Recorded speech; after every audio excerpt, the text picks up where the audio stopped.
வணக்கம் விஎஸ்எஃப். நான் உங்கள் சுரேந்தர். அமெரிக்கா இந்த வார இறுதிக்குள் மிகப்பெரிய தாக்குதலை திட்டமிட்டிருக்காங்கன்னு நான் முன்னாடியே போன வீடியோவில் சொல்லியிருந்தேன். அது மட்டும் இல்லாமல் இதில் அமெரிக்காவே நேரடியாக பங்கு வரக்கூடும் அப்படிங்கிறதையும் சொல்லியிருந்தேன். அதுதான் இப்போ நடந்திருக்கு. உலகமே அதை பற்றி தான் பேசிகிட்டு இருக்கு.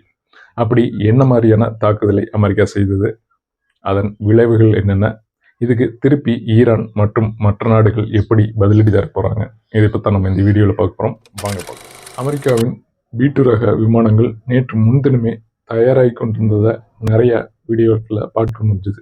இருந்தாலும் அதை உறுதிப்படுத்த முடியாத சூழ்நிலையில் இப்போ அது எதுக்காக அந்த தயார் நிலை அப்படிங்கிறது தெரிய வந்திருக்கு. அமெரிக்காவில் இருக்கக்கூடிய முகாம்களில் இருந்து கிட்டத்தட்ட 30 மணி நேரத்துக்கு மேலாக பறந்து ஈரானை சென்றடைந்து ஈரானில் இருக்கக்கூடிய அணு உற்பத்தி மையங்கள் மீது அமெரிக்கா தாக்குதலை நடத்தியிருக்கு. இதில் இந்த B2 ரக விமானங்கள் தான் மிக முக்கியமானவை. ஏன்னா அதனால தான் இந்த GPU ரக குண்டுகளை தாங்கி செல்ல முடியும். அப்படிங்கிறதுனால தான் இஸ்ரேல் அமெரிக்காவோட ஆதரவு கேட்டிருந்தாங்க.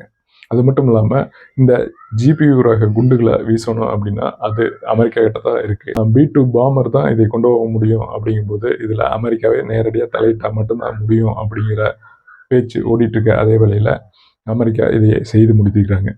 இதை பற்றி வெள்ளை மலைகளை டொனால்ட் ட்ரம்ப் ஒரு ப்ரெஸ் மீட்டு கொடுத்துக்கிறாரு.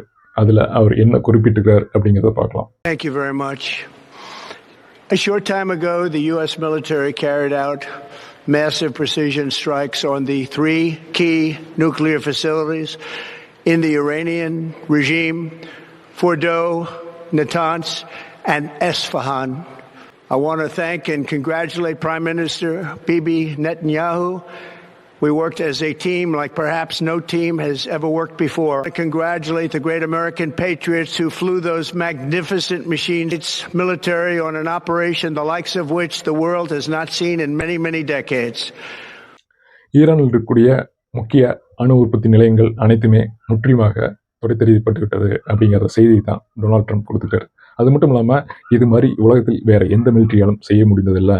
நாங்கள் வெற்றிகரமான தாக்குதலை மேற்கொண்டு முடித்துவிட்டு எந்த ஒரு சேதமும் இல்லாமல் எங்களுடைய பைலட்டுகள் திரும்பி எங்கள் தாயமே வந்துட்டாங்க.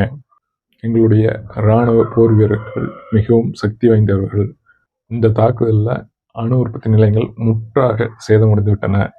இனி ஈரான் எங்களிடம் பேச்சுவார்த்தைக்கு வரும் அப்படின்னு தகவல் சொல்லியிருக்காரு. இது இப்போ இருக்க அமெரிக்கானால, அதுவும் அந்த GPU ரக குண்டுகளால் முற்றாக சேதப்படுத்த முடியுமா அப்படிங்கிற கேள்வி முன்னிருந்தே இருக்குது. ஏன் அப்படின்னம்னா இந்த ஃபோர்டா அப்படிங்கிற அணு உற்பத்தி மையம் அப்படிங்கிறது கிட்டத்தட்ட ஒரு மலையை குடைஞ்சு மலைக்கு கீழே தரைமட்டத்திலிருந்து சுமார் 90 மீட்டருக்கு கீழே அதைய வடிவமைச்சுக்கிறாங்க. அது மட்டும் இல்லாத முற்றிலும் காங்கிரீட் தடுப்புகளால் அதை வடிவமைச்சதாக சொல்லப்படுது. இந்த GPU ரக குண்டுகள் 20 மீட்டர் வரைக்கும் தான் அதனுடைய ஊடுருவல் சக்தி இருக்கும்.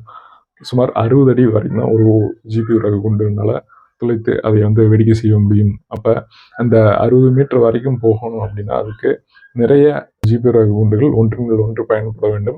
அது மட்டும் இல்லாமல் அவ்வளோ குண்டு தேவைப்படுது அப்படிங்கிறத தகவலாக சொல்லியிருந்தாங்க.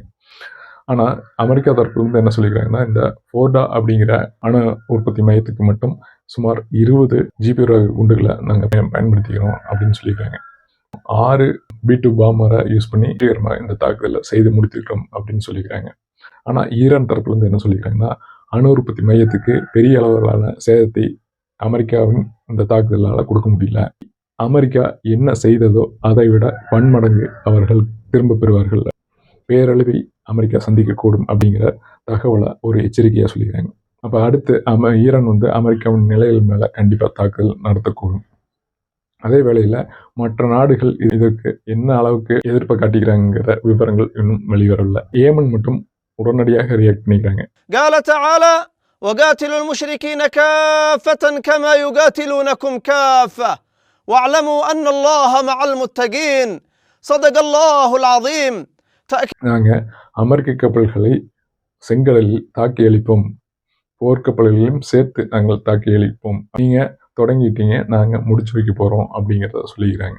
அமெரிக்கா என்ன சொல்லிக்கிறாங்க, எல்லாம் முடிஞ்சதுப்பா, போய் அவங்கவுங்க வேலையை பாருங்கள், இருக்கிற நியூக்ளியர் சைட் ஃபுல்லாகவே நாங்கள் காலி பண்ணிட்டோம். இதோட ஈரானுக்கு நியூக்ளியருங்கிறதே கிடையாது, நியூக்ளியர் சைட்டை ஃபுல்லாக காலி பண்ணிட்டோம். அதனால் திரும்ப ஈரான் எங்ககிட்ட மறுபடியும் இப்போ பேச்சுவார்த்தைக்கு கண்டிப்பாக வருவாங்க, நீங்கள் வேணால் பாருங்கள் அப்படிங்கிற தோனியில் பேசிக்கிறாங்க. ஆனால் ஈரானும் இதுக்கு தக்க பதிலடி நாங்கள் தராமல் விட மாட்டோம், அது நீங்கள் நினைத்ததை விட பல மடங்கு பெரியதாக இருக்கும் அப்படிங்கிறத தகவல் சொல்லியிருக்காங்க. கண்டிப்பாக ஈரானுக்கு நட்பு நாடுகள் பெருகக்கூடும். இந்த நட்பு நாடுகளின் வருகையால் ஈரான் தாக்குதல் பலமாக அமைந்தால் அது அமெரிக்கா மீண்டும் அடுத்த தாக்குதலை செய்ய நிர்பந்திக்கும். அப்படி செய்யும்போது வெவ்வேறு நாடுகளும் ஈரானுக்கு சப்போர்ட்டாக வரக்கூடும். எது எப்படி பார்த்தாலும் மீண்டும் உலகப் போரினுடைய தொடக்கம் இங்கிருந்து தொடங்குவதாகவே தெரிகிறது. பொறுத்து வந்து பார்ப்போம் என்ன நடக்குதுன்னு. இனி என்னென்ன நடக்க போகுங்கிறத அடுத்த அப்டேட்டில் பார்ப்போம். மீண்டும் ஒரு வீடியோவில் சந்திக்கிறேன். நன்றி, வணக்கம்.